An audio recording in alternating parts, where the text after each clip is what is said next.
लालची भाभी। करिश्मा, रेशमा और मनीषा 3 बहनें हैं। उनका एक भाई भी है, मयंक। मयंक अपनी बहनों को बहुत प्यार करता है, लेकिन मयंक की पत्नी सविता इस मामले में मयंक से बिल्कुल ही अलग है।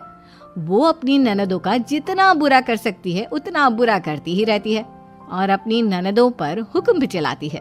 करिश्मा, करिश्मा, तुमने अभी तक नाश्ता नहीं बनाया? तुम्हारे भैया को ऑफिस जाने में देर हो रही है। हाँ भाभी, बस अभी बनाती हूँ। करिश्मा, तुम ये ढीलापन छोड़ दो। कल को पराए घर जाना है। वहाँ अगर तुम इस तरह से काम करोगी तो लोग क्या कहेंगे कि माँ ने और भाभी ने कुछ सिखाया नहीं। और तुम्हारी दोनों बहनें कहाँ हैं? अब रेशमा मार्केट गई है और मनीषा सो रही है। क्या? सुबह के 8 बज रहे हैं और ये महारानी अभी भी सो रही है? ये कहते हुए सविता अपनी सास दुर्गा देवी के पास जाती है। माँ जी, देख रही हो अपनी बेटियों के तौर तरीके? क्या हुआ बहू, सुबह सुबह क्या कर दिया मेरी बेटियों ने? अरे एक तो अभी अभी उठकर किचन में गई है, दूसरी सुबह सुबह बाहर चली गई और तीसरी अभी तक सो रही है। क्या करूं मैं इन तीनों का? मैं तो परेशान हो गई हूँ। जा जाकर उठा उसे और रेशमा से मैं बात करती हूँ। सविता सीधा मनीषा के कमरे में जाती है और उससे कहती है, महारानी जल्दी उठो, सूरज सर पर आ गया है। भाभी थोड़ी देर और सोने दो ना, मैं रात को लेट सोई थी। वो क्या है ना, यूनिट टेस्ट चल रहे हैं। शराफत से उठती है या नहीं, या फिर पानी की भरी बाल्टी डालूं तेरे ऊपर? नहीं भाभी, मुझे बिस्तर में नहीं नहाना, उठती हूँ मैं।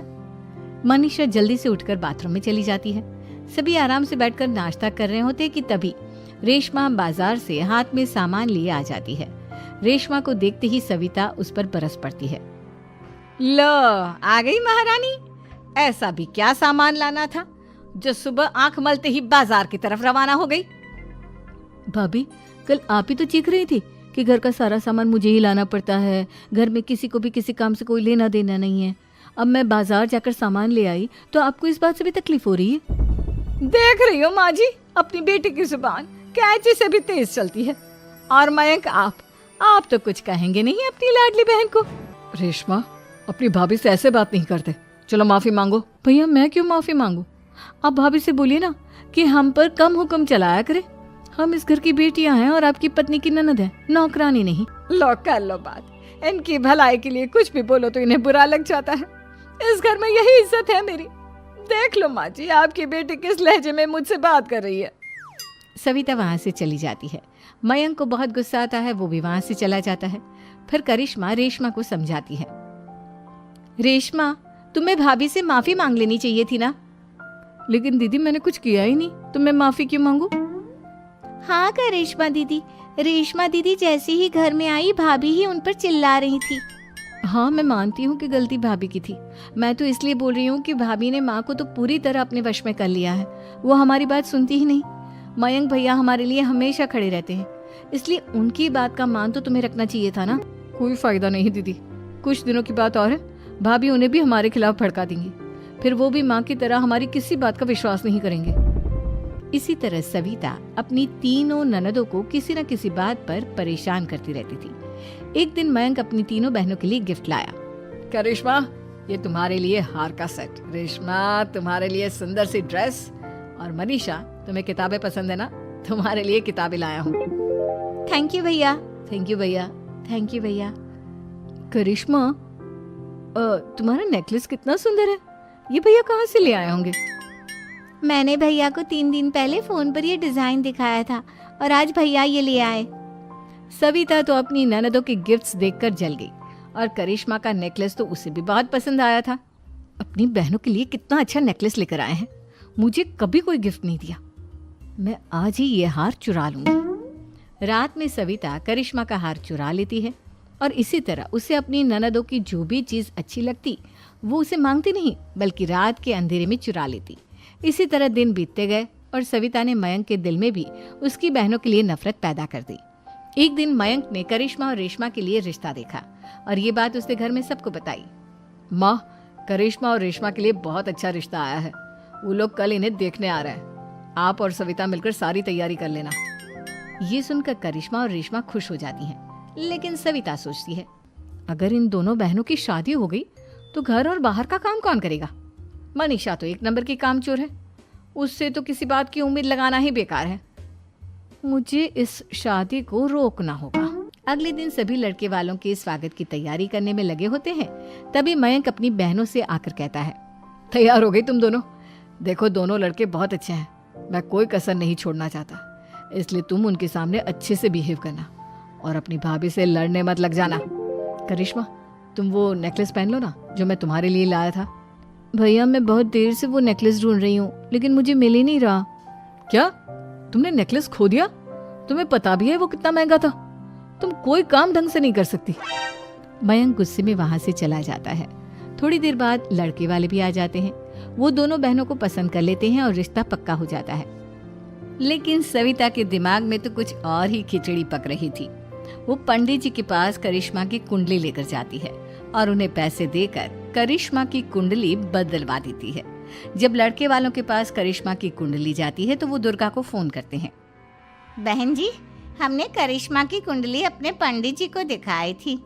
आपकी बेटी की कुंडली नहीं बल्कि दोषों का पिटारा है। देखिए, मैं और मेरे पति इन सब बातों में बहुत विश्वास करते हैं, इसलिए हम आपकी बेटी से अपने बेटे की शादी नहीं करा सकते। इस तरह करिश्मा का रिश्ता टूट जाता है और सभी घर वालों को बहुत दुख होता है। अब कविता सोचती है, चलो करिश्मा का तो रिश्ता टूट गया, अब रेशमा का भी रिश्ता तोड़ना है। क्या करूं? अब सविता आवाज बदलकर किसी अननोन नंबर से रेशमा के होने वाले ससुराल में फोन करती है। हेलो, मैं कौन हूँ कौन नहीं ये आपके लिए जानना जरूरी नहीं, बस इतना सुन लो कि रेशमा का 2 साल से किसी के साथ अफेयर चल रहा है। बस रेशमा का रिश्ता तोड़वाने के लिए सविता का इतना कहना काफी था। अब रेशमा का भी रिश्ता टूट गया। मयंक और दुर्गा देवी ने रेशमा को खूब खरी खोटी सुनाई और उससे बार बार उस लड़के के बारे में पूछने लगे। आप दोनों मुझे क्यों परेशान कर रहे हो? अरे कोई लड़का होगा मेरी लाइफ में तो मैं बताऊंगी ना, जब कोई है ही नहीं तो कहाँ से लाऊं मैं कोई लड़का? तो तेरे होने वाले ससुराल वालों को फोन किसने किया था?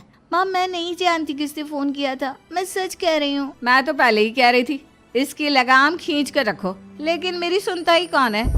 आप चुप रहिए भाभी, ये सब आपका ही किया धरा है। अब तीनों बहनों को विश्वास हो जाता है कि ये सब उनकी भाभी ही कर रही है। तीनों बहनें अपनी भाभी को सबक सिखाने के लिए एक वकील कर लेती है और घर में हिस्सा मांगना। देखो भैया, माँ बाप की जायदाद में जितना बेटों का हक होता है उतना ही बेटियों का, इसलिए इस घर के 4 हिस्से होंगे और हमें अपना हिस्सा चाहिए। मैंने तुम्हारे लिए क्या क्या नहीं किया और तुम इस घर में हिस्सा मांग रही हो? भैया, आप और माँ हम बहनों की कोई बात नहीं सुनते हो और भाभी हमारी शादी नहीं होने देगी क्योंकि उन्हें लगता है कि आप हमारी शादी में ज्यादा पैसा लगाओगे और उन्हें हम जैसी फ्री की नौकरानी कहाँ मिलेगी। तो हम भाभी के साथ तो रह नहीं सकते, हम बहनों को अपना हिस्सा चाहिए। अरे तुम्हें शर्म आनी चाहिए अपने भाभी पर ऐसा इल्जाम लगाते हुए। वो तुम्हारे बारे में कितना सोचती है। हाँ माँ, भाभी हमारे बारे में बहुत सोचती है, दिन रात बस यही सोचती रहती है कि किस तरह से अपनी तीनों ननदों को परेशान करूं और कभी मुझे पढ़ने भी नहीं देती। दोनों बहनों का रिश्ता भी तो इन्होंने ही तोड़वाया है और रात में हमारे कमरे में आकर हमारी चीजें भी चुराती हैं। इसी तरह सविता की तीनों ननदें अपनी बात पर अड़ी रही। अब कोर्ट में तारीख भी शुरू हो गई। जब सविता को लगा कि उसकी तीनों ननद इतनी आसानी से नहीं मानने वाली, तो उसने अपने पति और सास को सारी सच्चाई बता दी और अपनी तीनों ननद से माफी मांगी।